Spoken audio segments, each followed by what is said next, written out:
Hello dear students, welcome to exam prep. दोस्तों, आज की क्लास में हम बात करेंगे प्रधानमंत्री जीवन ज्योति बीमा योजना।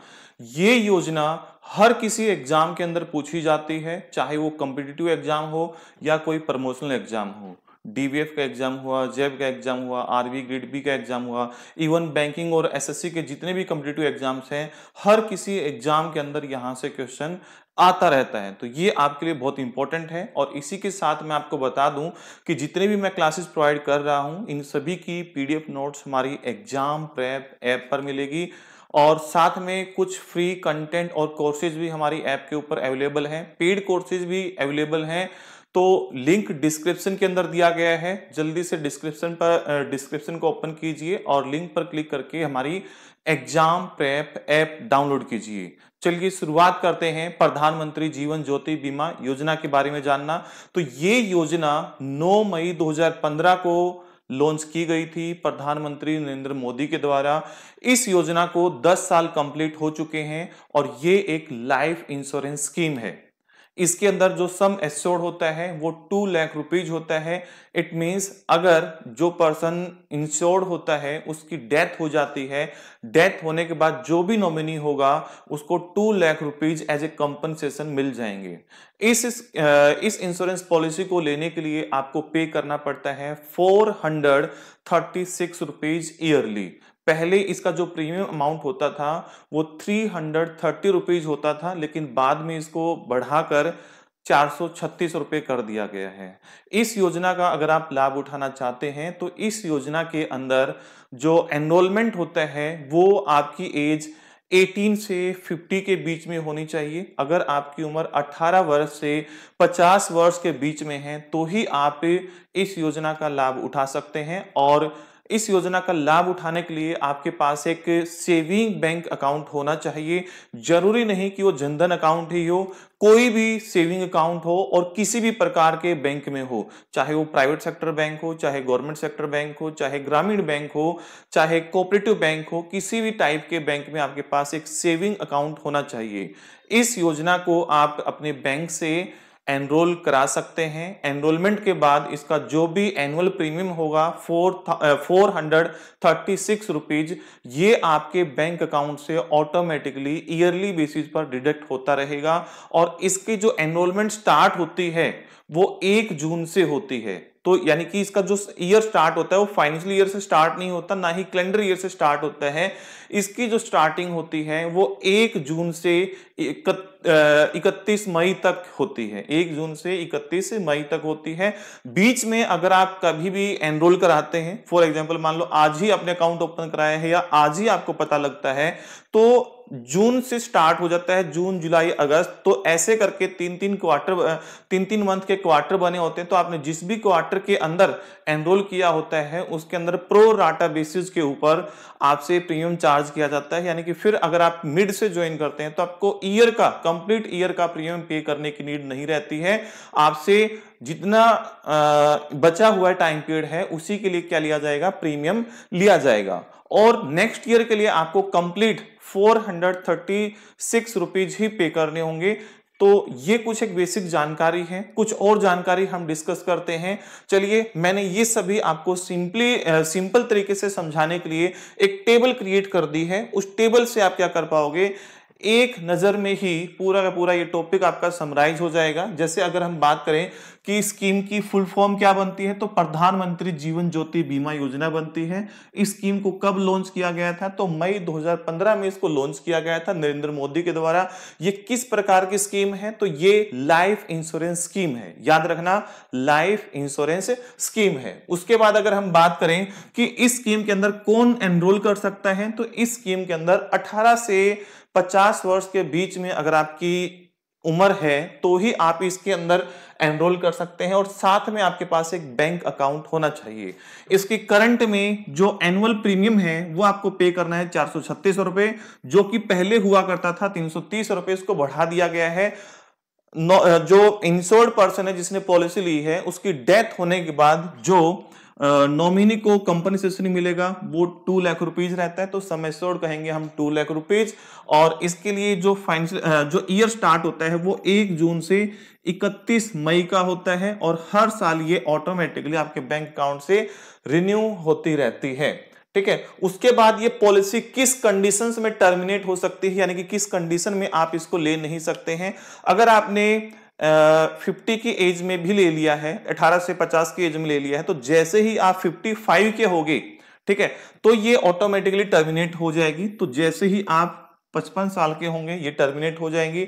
दूसरी कंडीशन क्या हो सकती है कि अगर आपका बैंक अकाउंट था और उस बैंक अकाउंट के अंदर इनसफिशिएंट बैलेंस है जब इसका प्रीमियम डिडक्ट होना था, तो प्रीमियम डिडक्ट नहीं हो पाने के केस में भी ये क्या हो जाएगी, स्कीम आपकी टर्मिनेट हो जाएगी। या इवन आपने बैंक अकाउंट ही क्लोज करवा दिया है तो नेक्स्ट ईयर के लिए रिन्यू नहीं होगी तो ये ऑटोमेटिकली आपकी पॉलिसी क्या हो जाएगी, टर्मिनेट हो जाएगी। उसके बाद हम बात करते हैं कि आपके मल्टीपल बैंक अकाउंट है और मल्टीपल बैंक अकाउंट से आपने एनरोल किया है, तो सभी अकाउंट्स की जो पॉलिसी है वो टर्मिनेट हो जाएंगी। बस एक ही अकाउंट की बचेगी, जो भी आपने लास्ट अकाउंट ओपन किया होगा या फर्स्ट अकाउंट ओपन किया होगा उसकी ही पॉलिसी बचेगी, बाकी सारी क्या हो जाएगी, टर्मिनेट हो जाएगी। पॉलिसी होल्डर की डेथ होने के केस में ही नॉमिनी को 2 लाख रुपए का जो इंश्योरेंस है वो मिलता है, कंपनसेशन मिलता है। इसका जो एनरोलमेंट है, इस स्कीम का जो एडमिनिस्ट्रेशन है वो कौन करता है, तो इसका administration LIC plus other life insurance companies करती हैं, मेनली LIC करती है। इस स्कीम को आप अवेल कर सकते हैं किसी भी बैंक के थ्रू। बैंक एक एजेंट के तौर पर काम करते हैं इस स्कीम को प्रोवाइड करने के लिए, बैंक खुद से इस स्कीम को प्रोवाइड नहीं करते। तो बैंक यहां पर क्या रोल प्ले करते हैं, बंका एश्योरेंस। ठीक है, तो बंका एश्योरेंस क्या होता है,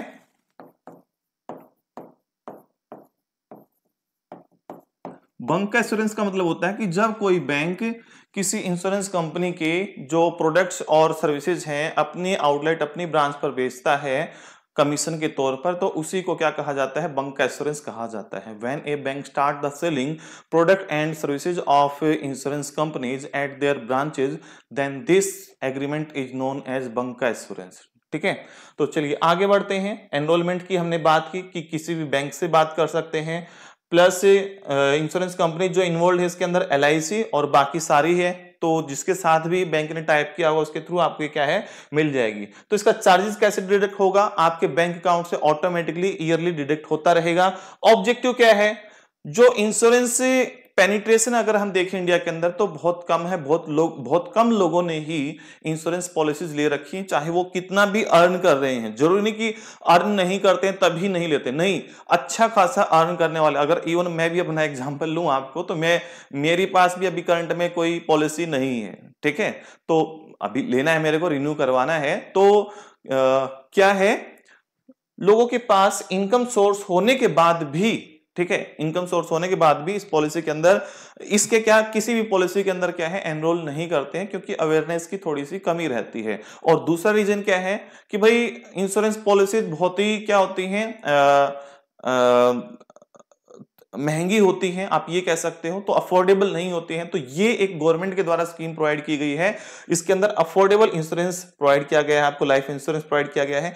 क्या कुछ गवर्नमेंट का भी कंट्रीब्यूशन रहता है कंपनसेशन में या प्रीमियम के अंदर, नहीं, यहां पर गवर्नमेंट का कोई भी रोल नहीं रहता है। उसके बाद हम बात करते हैं कि अगर मैंने 436 रुपीज पे किया इस पॉलिसी के लिए, तो क्या वो अमाउंट मेरी इनकम के अंदर टैक्सेबल होगा या नॉन टैक्सेबल होगा। यहां पर आपको टैक्स बेनिफिट मिल जाता है अंडर सेक्शन 80C, तो ये नॉन टैक्सेबल है, टैक्स का बेनिफिट आपको यहां पर मिल जाता है। क्लेम कैसे मिलेगा, तो जो भी आपका नॉमिनी है, फैमिली मेंबर है, उसको क्या करना होगा, आपका डेथ सर्टिफिकेट बैंक को शो करना होगा और कुछ बाकी के डॉक्यूमेंट शो करने होंगे, तो उसके बाद क्या है, कंपनसेशन मिल जाएगा। उसके बाद अगर हमें ये पॉलिसी लेनी है तो उसके लिए KYC कैसे होगा, आधार कार्ड के थ्रू ही क्या होगा, KYC होगा। अब हम बात करते हैं कि ये 436 जो रुपीज हैं, ये बैंक तो आपसे चार्ज करेगा, तो क्या ये पैसा बैंक अपने पास रखता है, नहीं, इसका भी क्या है, फर्दर क्लासिफिकेशन होता है। इसमें से कुछ पार्ट बैंक को एज ए कमीशन के तौर पर मिलता है, कुछ पार्ट ये सारी एक्टिविटी परफॉर्म करने के लिए यानी कि एडमिनिस्ट्रेशन के लिए मिलता है, और बाकी का सारा अमाउंट किसको क्रेडिट हो जाता है, इंश्योरेंस कंपनी को क्रेडिट हो जाता है, तो उसी के बारे में हम डिस्कस करेंगे। वो भी पॉइंट आपसे एग्जाम में पूछा जाता है। तो चलिए, यहाँ पर डिटेल में लिखी हुई है मैंने, बाद में आप यहां से भी रीड कर सकते हैं नोट्स में से।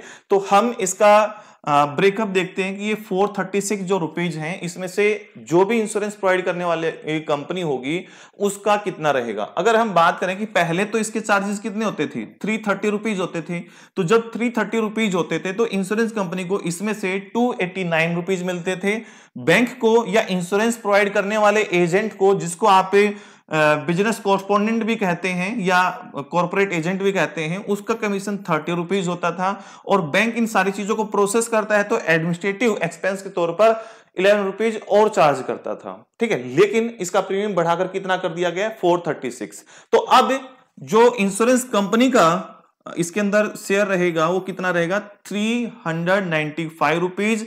बैंक या कोई बिजनेस कॉरस्पॉन्डेंट है जिसने ये पॉलिसी की है, उसका कमीशन रहेगा 30 रुपीज। और बैंक ने ये सारी चीजें हैंडल की है, प्रोसेस की है, उसके लिए एडमिनिस्ट्रेटिव जो चार्जेस रहेंगे वो 11 रुपीज रहेंगे। यानी कि यहां पर जो प्रीमियम बढ़ाया गया उसमें बैंक का कमीशन और चार्जेस नहीं इंक्रीज हुए हैं, केवल इंश्योरेंस कंपनी ने अपने चार्जेस इंक्रीज किए हैं, ठीक है। यहां तक की कहानी समझ में आ गई होगी। तो ये इंपॉर्टेंट पार्ट है, ये भी आपको याद रखना है।